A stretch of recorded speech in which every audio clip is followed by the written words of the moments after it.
चले मित्र, अब मैं तुम्हें कुछ और गुण एवं ज्ञान से भरे प्राकृतिक उपहारों से परिचित करवाता हूँ। आओ।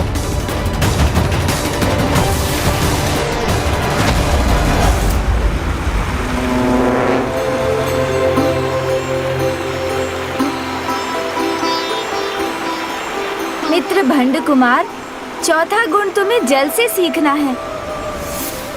जल के समान परिस्थिति के अनुरूप स्वयं को किसी भी आकार में ढालकर अपने मार्ग की बाधाओं पर विजय पाकर निरंतर अपने लक्ष्य की ओर बढ़ना सीखो और दूसरों की मलिनता को दूर कर उन्हें पवित्र करना भी सीखो।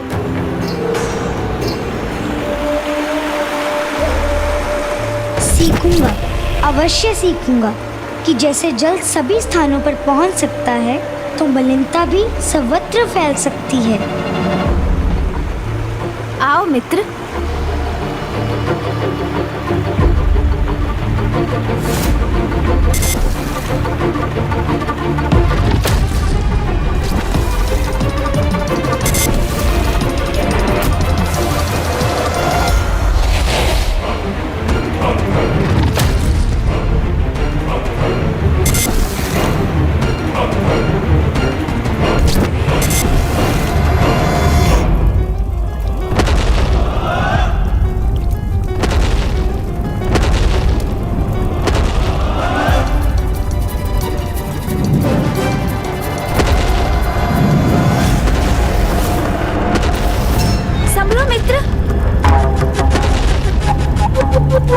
मित्र भंड कुमार, भयभीत मत हो, मैं हूँ ना तुम्हारे साथ।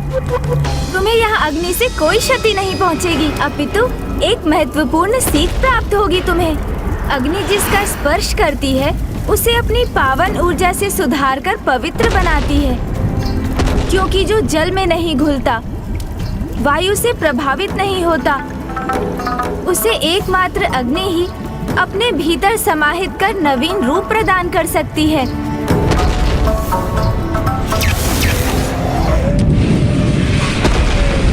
नहीं मित्र, आपकी ये सीख भी उचित नहीं, क्योंकि अग्नि तो यही सिखाती है कि जो भी तुम्हारे निकट आने का दुस्साहस करे उसे भस्म कर उसका अस्तित्व ही मिटा दो।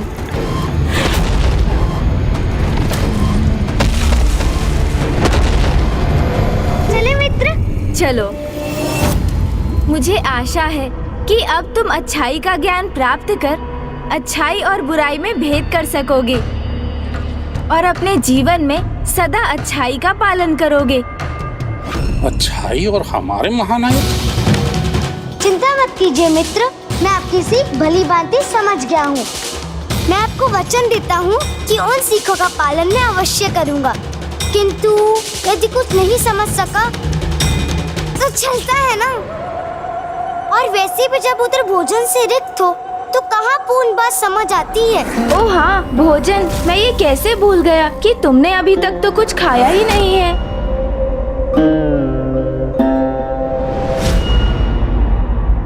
वहाँ देखो मित्र, वहाँ तुम्हारे लिए पर्याप्त आहार है।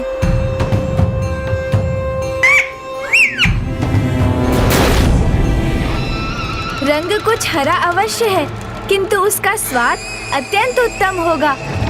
आहार, स्वादिष्ट तो अवश्य होगा ये, और मुझे इसके हरे रंग से कोई समस्या नहीं है। मुझे तो ये अत्यंत रस भरा भी प्रतीत हो रहा है। तो फिर प्रतीक्षा क्यों करें? वैसे भी वो वृक्ष से पृथक होने ही जा रहा है, तो उसे शीघ्र प्राप्त करना चाहिए हमें।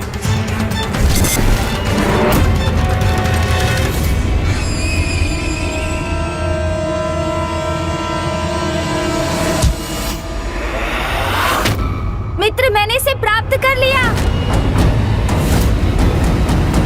कहाँ गया ये?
मैंने तो अपना आहार ही प्राप्त किया।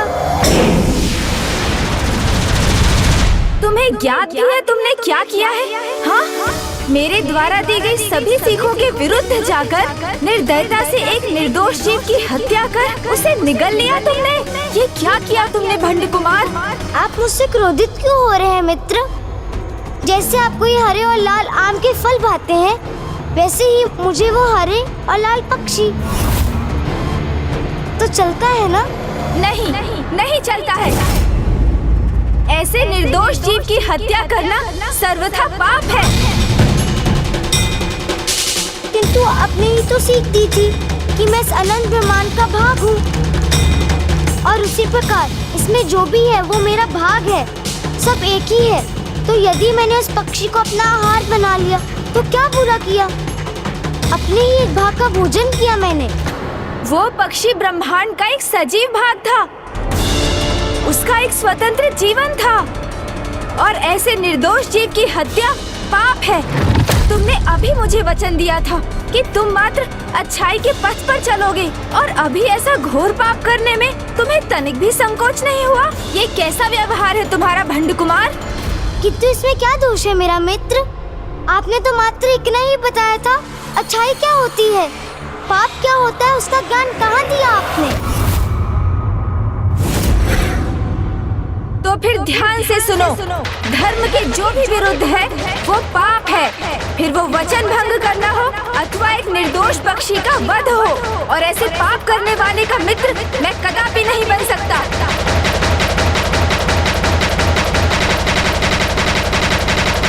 मित्र, मैं भी कहाँ किसी का शत्रु बनना चाहता हूँ। मुझे तो सबसे बड़ा शत्रु बनना है, महाशत्रु, अजात शत्रु। जिसके हृदय में अधर्म का अंधकार व्याप्त है, वो प्रथम पूज्य गणेश जी की कोई सीख भला कैसे प्राप्त कर सकता है? वचन भंग करना पाप होता, यही कहा था ना आपने? तो स्मरण कीजिए, आपने सूर्यास्त तक मेरे साथ रहने का वचन दिया था मुझे। मैं तुम्हारे साथ चलूंगा आज सूर्यास्त तक।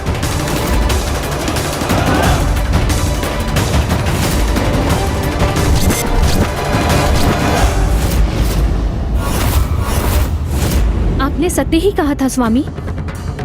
ऐसा कुटिल कपटी धूर्त ना कभी हुआ था और ना ही कभी होगा।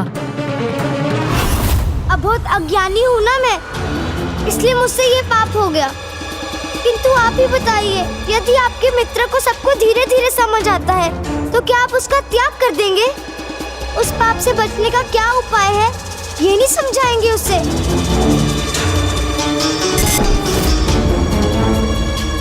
उचित है, मित्र मित्र का साथ नहीं देना चाहता तो मत रुकिए, जाइए गणेश जी। जब मैंने ये पाप किया है तो उसके परिणाम का सामना करने का उपाय भी स्वयं ही ढूंढ लूंगा मैं।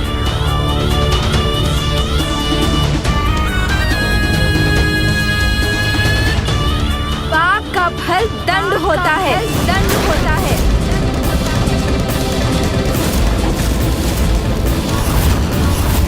किंतु मित्र, मैं दंड नहीं पाना चाहता, तो इस पाप के दंड से कोई कैसे सुरक्षित हो सकता है?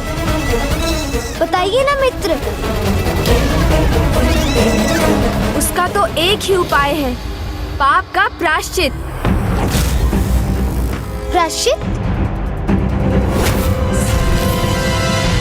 हाँ, प्रायश्चित भंड कुमार। सर्वप्रथम अपने पाप को स्वीकार कर क्षमा याचना करो। ये प्रायश्चित का प्रथम चरण है।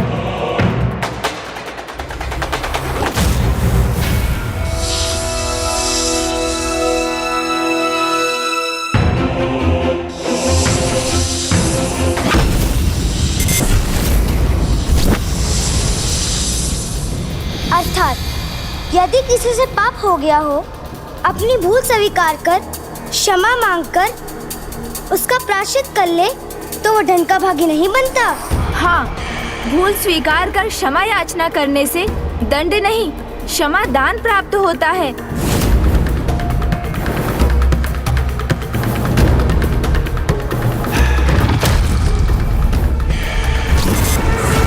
क्षमा याचना करने से दंड नहीं, समाधान प्राप्त होता है।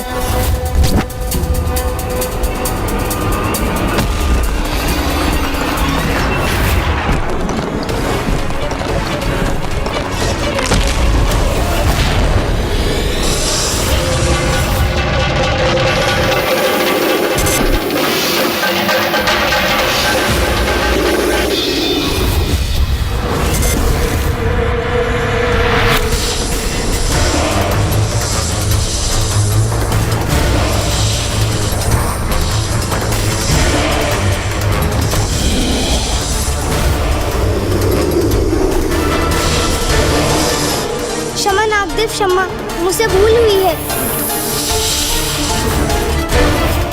मैं प्रायश्चित करने के लिए प्रस्तुत हूँ, मुझे क्षमा कर दीजिए।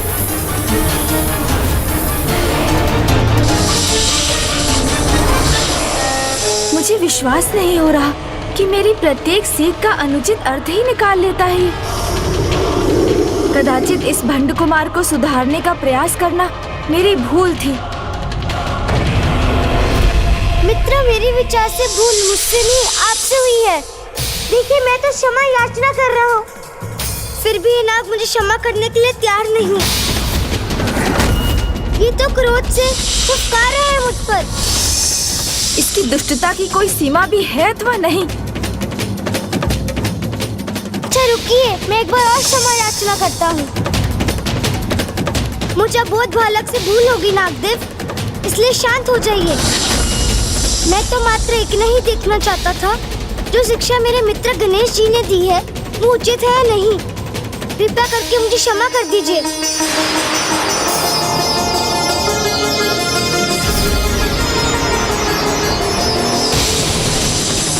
गणेश जी की सीख को सत्य करने हेतु आपको ऐसा करना ही होगा। मैंने भूल स्वीकार कर क्षमा याचना की है आपसे, जिसे नकार कर आप मुझे दंडित नहीं कर सकते। इतना तो चलता है।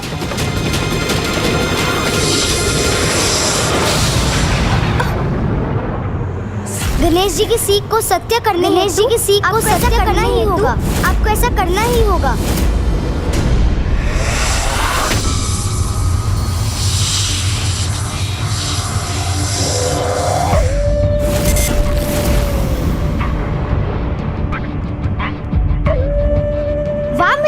आपने सत्य ही कहा था। पाप होने पर क्षमा मांग लो तो क्षमादान मिलता है, दंड नहीं। तो पाप हो भी जाए तो चलता है। कदापि नहीं, कदापि नहीं, कदापि नहीं, कदापि नहीं, कदापि नहीं। अपनी इच्छा से किया गया पाप मात्र पाप नहीं, आसुरी प्रवृत्ति का परिचय देता है। और मुझे नहीं ज्ञात था कि मैं एक मित्र नहीं, दुष्टता का ही सृजन कर रहा हूँ। मैंने तुम्हें अब तक जो भी शिक्षाएं प्रदान की, तुमने सभी का विपरीत अर्थ समझा, जो सर्वथा अनुचित है। इसलिए अब मैं प्रस्थान करता हूँ।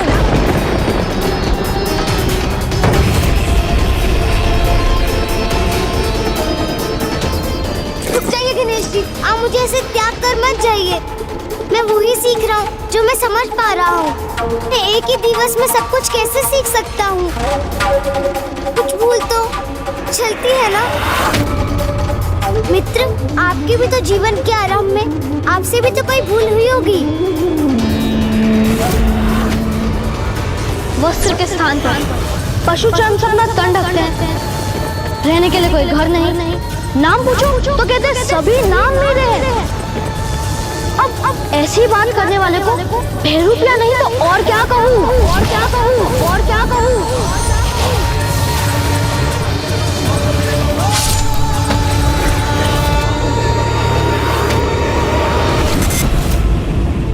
आरंभ से ही इसे सब कुछ ज्ञात होने पर भी ये अबोध होने का मिथ्या प्रदर्शन कर रहा है। आपने देखा नाथ, किस प्रकार ये गणेश जी के अतीत की घटना का उल्लेख कर रहा है। आपको तो उन भूलों के बाद भी सुधरने का अवसर प्राप्त हुआ होगा, उचित सीख प्राप्त हुई होगी।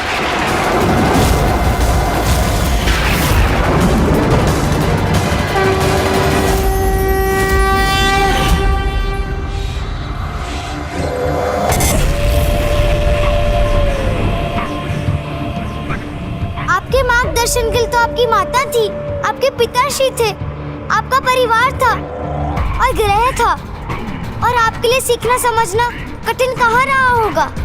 किंतु मेरे पास आपके अतिरिक्त और कोई भी नहीं है। भस्म से एक निर्जन स्थान पर उत्पन्न हुआ हूँ मैं, कदाचित इसलिए दुर्बुद्धि से ग्रस्त हूँ, किंतु आपका जन्म तो किसी अत्यंत पवित्र स्थान पे हुआ होगा, जो ज्ञान का सरोवर होगा, अच्छाई का ही स्तोत्र होगा।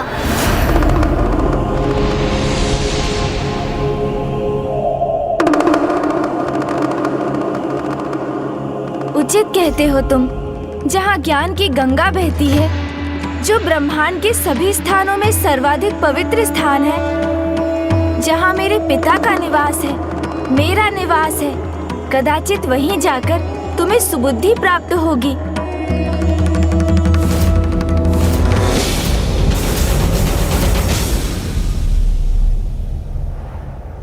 इसलिए तुम्हें मेरे साथ कैलाश ही जाना होगा।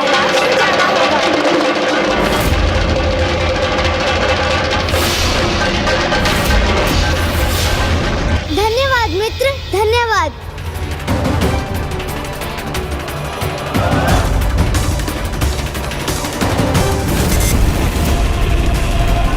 मुझे अपने साथ कैलाश ले जाने के लिए मैंने मना ही लिया आपको। भंड कुमार का कैलाश में प्रवेश सर्वथा अनुचित है। ऐसी दुष्टता का प्रतीक कैलाश जैसे पावन स्थान में प्रवेश के योग्य नहीं।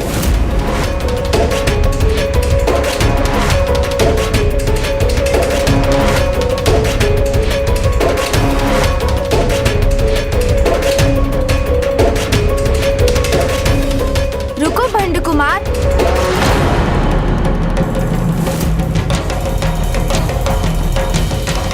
मुझे क्यों रोक दिया मित्र? क्योंकि मैं तुम्हें सावधान करना चाहता हूँ कि यदि कैलाश में भी तुमसे कोई त्रुटि हुई तो मैं भी ये भूलने पर विवश हो जाऊंगा कि मैंने ही तुम्हारा सृजन कर तुमसे मित्रता स्थापित की है। फिर तुम्हारी उस त्रुटि का भीषण परिणाम तुम्हें भुगतना ही होगा, और उस परिस्थिति में मैं कुछ नहीं कर सकूंगा। आप ही ने तो कहा था ये महादेव का स्थान है, तो यहाँ कोई भूल, कोई धृष्टता कैसे हो सकती है मुझसे? किंतु यदि छोटी से त्रुटि कर भी बैठूं, तो मित्र मानकर क्षमा कर दीजिएगा।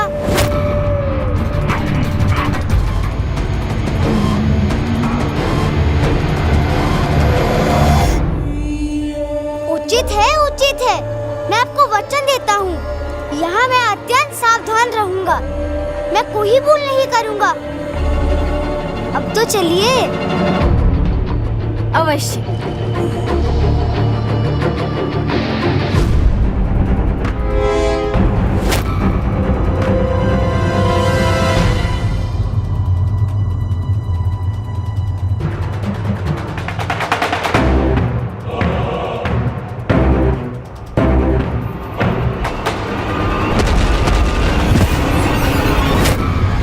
ये क्या हुआ? ये कैसी अदृश्य शक्ति है जिसने मुझे पीछे फेंक दिया?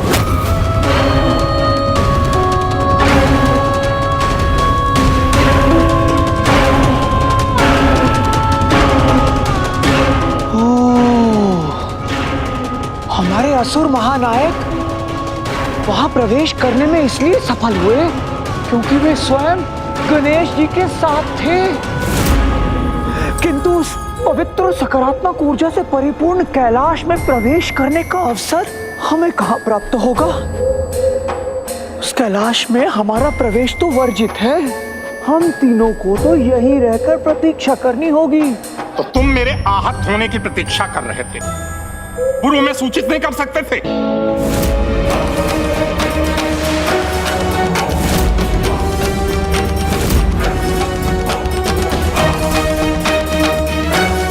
तो ये है महादेव का निवास कैलाश, और भंड कुमार होगा यहाँ का अब नवीन महादेव। मित्र, ये हमारा उद्यान है। आओ मित्र, यहाँ आओ मित्र। ये देखो मित्र, ये हमारा स्नान कुंड है। ये मेरी माँ का रसोई गृह है, जहाँ वो स्वादिष्ट पकवान पकाकर मुझे खिलाती हैं। चले मित्र। मित्र, ये वो स्थान है जहाँ मुझे मेरे जीवन की सर्वाधिक महत्वपूर्ण सीख प्राप्त हुई थी। सब देख तो लिया, मात्र उस एक स्थान को छोड़कर जो मुझे कुछ अधिक ही भा रहा। और अब तुम्हारी दृष्टि जहाँ स्थिर है वो प्रभु महादेव का आसन है।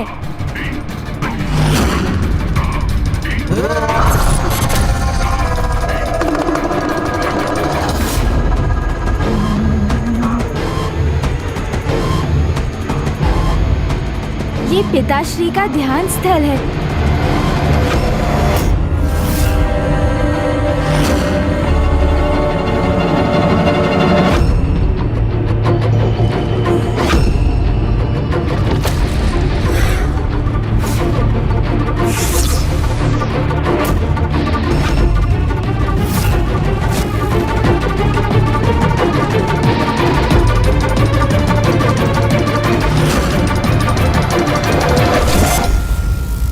इसी स्थान पर विराजमान होकर जगत पिता महादेव ध्यान करते हैं।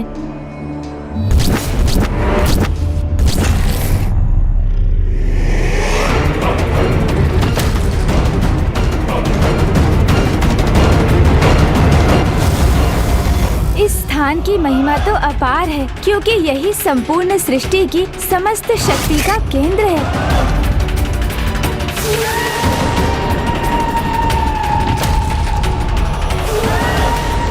अर्थात यदि मैंने ये स्थान ग्रहण कर लिया तो मैं ही सृष्टि के समस्त शक्ति का केंद्र बनकर उस शक्ति पर अपना अधिकार स्थापित कर लूंगा, सर्वशक्तिशाली बन जाऊंगा। ये भंड कुमार महादेव के ध्यान स्थल की ओर क्यों बढ़ा जा रहा है? क्या प्रयोजन है इसका? मुझे तो पूर्व में ही आभास हो रहा था। अवश्य ही इसके मन में कुछ ऐसा ही अनुचित प्रयोजन है, जिसे सिद्ध करने हेतु ये कैलाश में प्रवेश करने के लिए लालायित है। जो भी करना चाहता है वो सर्वथा अनुचित है। यही वो स्थान है जहाँ से जगत पिता महादेव समस्त संसार के क्रियाकलापों को नियंत्रित करते हैं। अर्थात यदि मैं यहाँ स्थित हुआ तो समस्त संसार पर मेरा ही नियंत्रण स्थापित हो जाएगा। नियति निर्धारित है, इसलिए गणेश जी की चेतावनी सुनकर भी इतना भयंकर दुस्साहस कर रहा है ये। इस पावन स्थल पर एकमात्र त्रिलोक के स्वामी जगत पिता महादेव का ही अधिकार है। उनके अतिरिक्त यहाँ अन्य कोई भी स्थित नहीं हो सकता। अब मुझे यहाँ स्थित होने से कोई भी नहीं रोक सकता। ओम नमः शिवाय, ओम नमः शिवाय, ओम नमः शिवाय, ओम नमः शिवाय। ये क्या? भंड कुमार तो पिताश्री के ध्यान स्थल की ओर ही बढ़ा जा रहा है। बस एक बार यहाँ स्थित हो जाऊं तो अपने प्रयोजन में सफल हो जाऊंगा। ये कैसी अकल्पनीय उद्दंडता कर रहा है।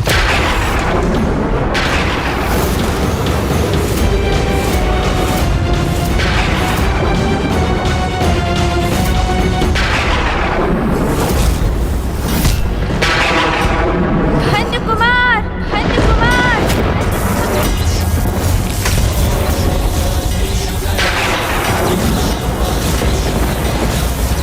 ओह, इन्होंने तो बांध दिया मुझे।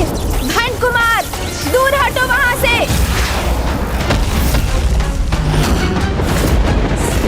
ये कैसे दुस्साहस कर रहे थे तुम?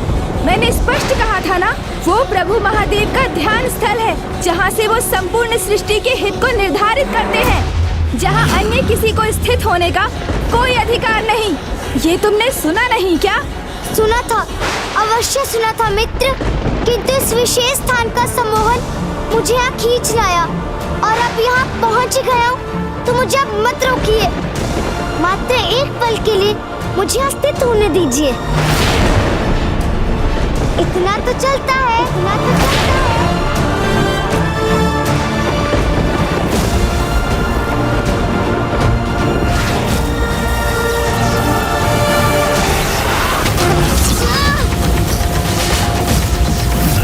नहीं, ये उचित नहीं। तुमने वचन दिया था कि कैलाश में कोई त्रुटि नहीं करोगे तुम, और अब इतना बड़ा अपराध करने का हट कर रहे हो तुम। अपराध? कैसा अपराध मित्र? ब्रह्मांड की शक्ति का केंद्र है ये। तो क्या उस शक्ति के सागर में से एक बूंदे भी मेरा अधिकार नहीं? बस मैं उतना ही तो पाना चाहता हूँ मैं। मात्र एक पल के लिए मुझे अस्तित्व होने दीजिए।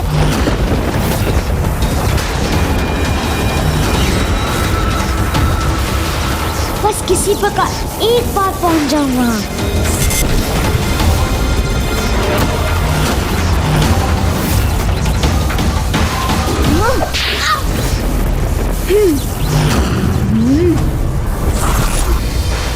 बस बहुत हुआ तुम्हारा ये अनुचित हठ भंड कुमार।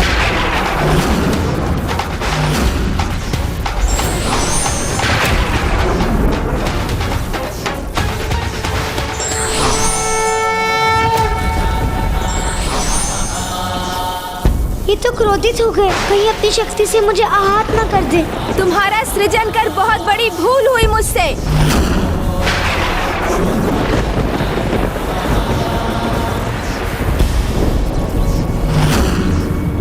यदि इसके महापापी में परिवर्तित होने के पूर्व ही इसकी दुष्टता का अंत होना नियत है, तो यही उचित है।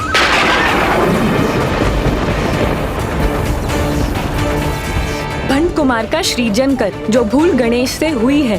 कदाचित उसे सुधारने का एकमात्र उपाय यही है कि वो उस दुष्ट की दुष्टता का ही अंत कर दे।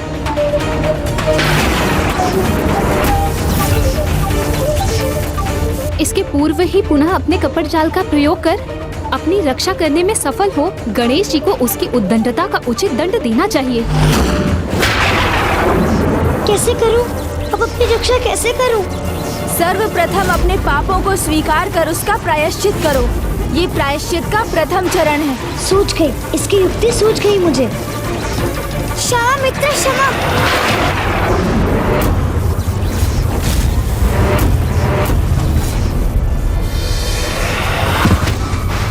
मुझ पर दया कीजिए मित्र, मुझे क्षमा कर दीजिए। क्षमा मांगने से डर नहीं, क्षमादान प्राप्त होता है। ये आपके ही वचन थे ना, तब उन वचनों का मान रखिए। और वैसे भी कोई अपराध हुआ कहाँ मुझसे? मैं महादेव के स्थान तक तो पहुंचा ही नहीं, तो इतना तो चलता है।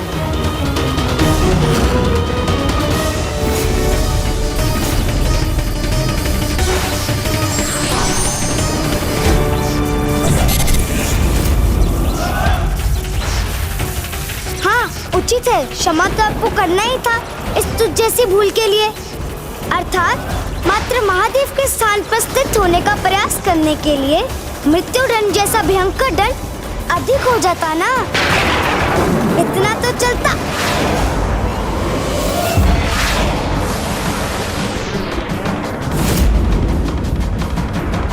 कुपथ पर चलना ही जिसकी नियति है, उसे इतना साधारण दंड कहाँ सुधार सकता है।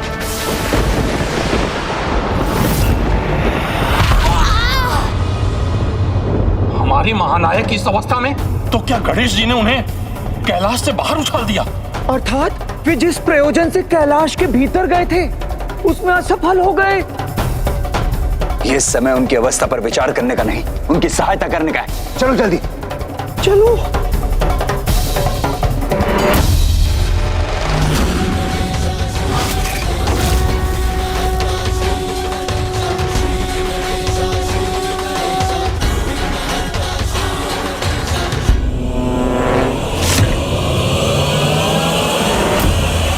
जब कोई समझाने पर भी ना समझ सके, उचित सीख देने पर भी भूल और अपराध करने पर ही आतुर हो, तो उसे उचित अनुचित का बोध कराने के लिए दंड देना अनिवार्य हो जाता है।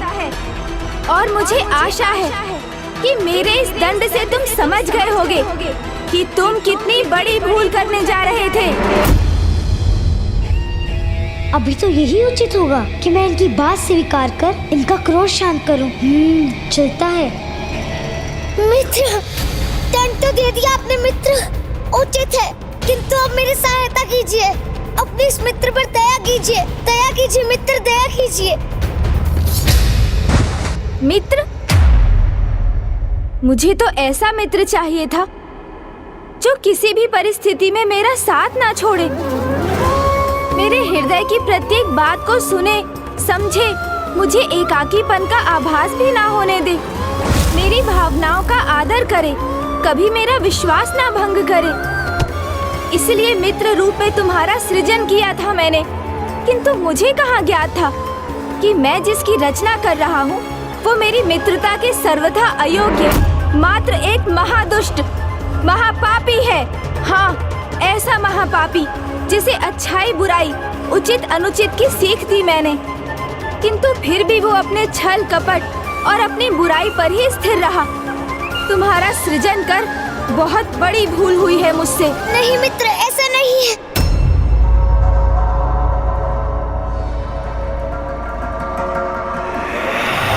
मित्र, मैं अबोध हूँ, अज्ञानी हूँ, अच्छाई और बुराई में भेद नहीं कर पाता। अच्छाई मुझसे छूट जाती है, बुराई मुझ पर हावी हो जाती है। मैं विवश हूँ मित्र, विवश हूँ।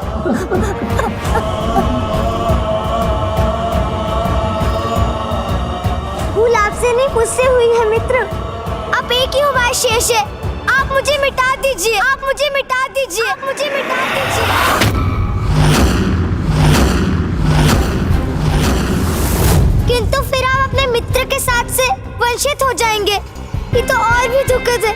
तो एक कार्य कीजिए, ऐसा कोई अचूक उपाय बताइए, अर्थात ऐसी शक्ति दे दीजिए मुझे जिससे मैं अपने भीतर के विष पर विजय पा सकूं, स्वयं को सुधार सकूं।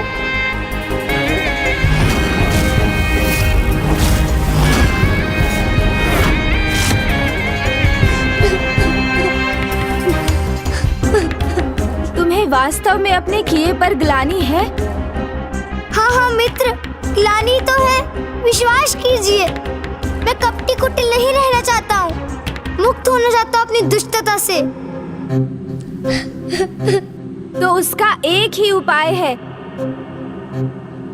तप, तप,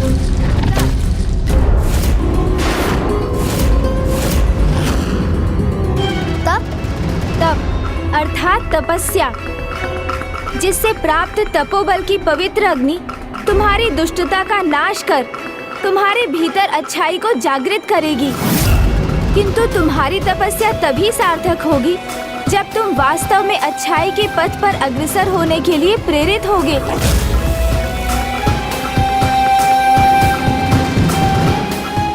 हूँ ना, प्रेरित हूँ मैं। अच्छाई अपनाने के लिए तप भी अनिवार्य है, तो मैं वो भी करूँगा। बस आप मेरे मार्गदर्शन करने की कृपा कीजिए। बताइए मुझे, मैं तप कैसे करूँ? तप करेंगे? हमारे महानायक, और तब मुझे तो यही ज्ञात था कि छल ही इनकी शक्ति है। तब अवश्य इसके पीछे भी भंड कुमार का ही कोई छल। दुष्ट भंडासुर इतनी सरलता से अपनी आसुरी प्रवृत्ति का त्याग कदापि नहीं करेगा। तब से उसके स्वभाव में भले ही कोई सुधार न आए, किंतु देविक कृपा से अत्यधिक शक्ति अवश्य ही प्राप्त कर लेगा। मुझ पर इतनी कृपा तो कीजिए मित्र। ये तो बताइए मुझे, मैं किसकी तपस्या करूं? बताइए ना मित्र। उन्हीं जगत पिता महादेव की, जिनके स्थान पर स्थित होने की उद्दंडता करने का महा अपराध करने जा रहे थे तुम। प्रभु शिव शंकर की भक्ति ही तुम्हारे भीतर के अंधकार का नाश कर तुम्हारे हृदय में एक निर्मल ज्योति प्रज्वलित करेगी, तुम्हारे विकारों का नाश कर सुधार देगी तुम्हें। उचित है मित्र, तो बताइए मैं कहाँ अपना तप प्रारंभ करूं?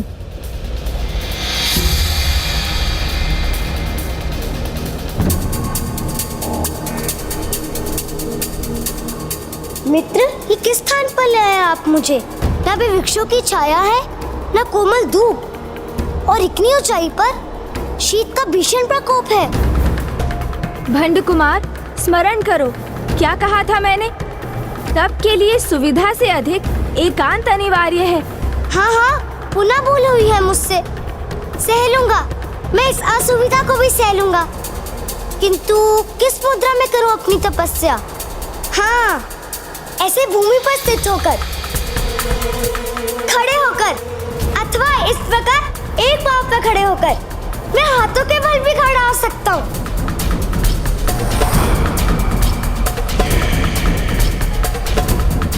अथवा फिर ऐसे। ये उचित है, बस आप मुझे मंत्र का ज्ञान दे दीजिए। ओह, नहीं नहीं, ये तो बहुत कठिन है। इस मुद्रा में तो मैं कुछ ही बल टिक पाऊंगा, किंतु प्रयास करता हूँ। मुझे कितने समय तक तपस्या करनी होगी? तुम्हारी तपस्या कब सफल होगी ये तो तुम्हारी श्रद्धा और भक्ति पर निर्भर करता है, किंतु इसकी न्यूनतम अवधि है 12 वर्ष।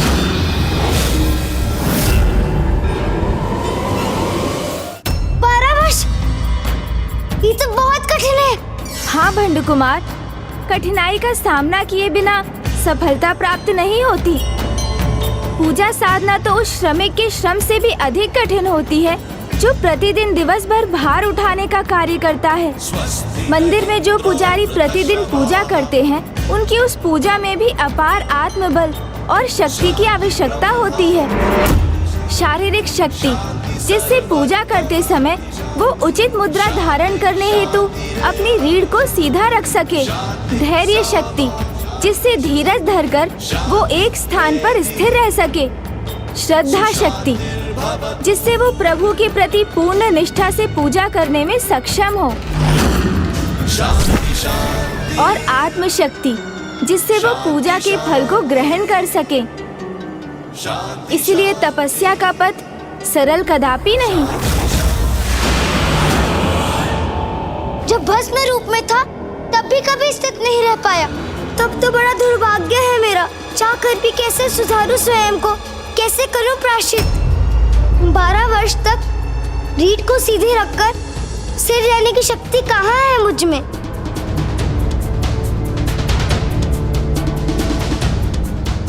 मुझे क्षमा कीजिए मित्र, मैंने आपको फिर से निराश किया।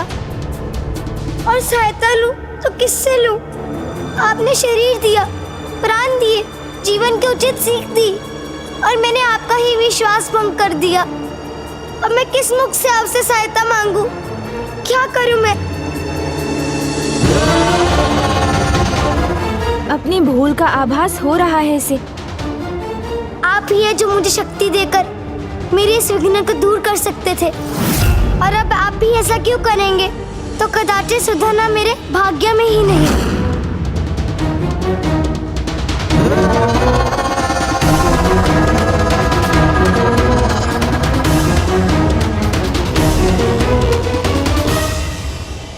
भंड कुमार, क्या वास्तव में तुम अपनी भूल स्वीकार कर अपने भीतर परिवर्तन लाकर अपने दोषपूर्ण आचरण से मुक्त होना चाहते हो?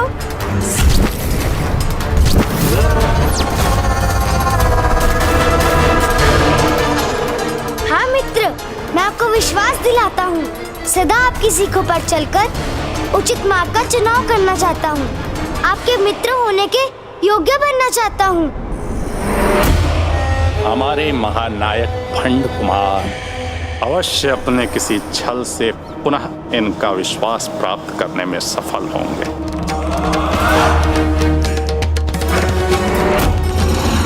नहीं, गणेश जी को इसका विश्वास कदापि नहीं करना चाहिए, क्योंकि छल तो इसकी आसुरी प्रवृत्ति का अभिन्न भाग है। उचित है, यदि तुम कुपथ का त्याग कर सुपथ पर चलना चाहते हो तो मैं तुम्हें इसका एक अवसर अवश्य दूंगा।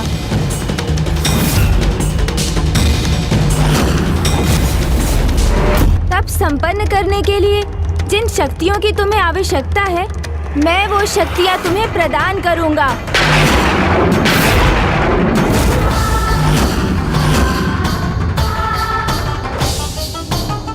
पार्वती नंदन गणेश को ऐसा कदापि नहीं करना चाहिए, क्योंकि भंड कुमार को समर्थ बनाना तो संसार में अच्छाई के अंत का आरंभ होगा।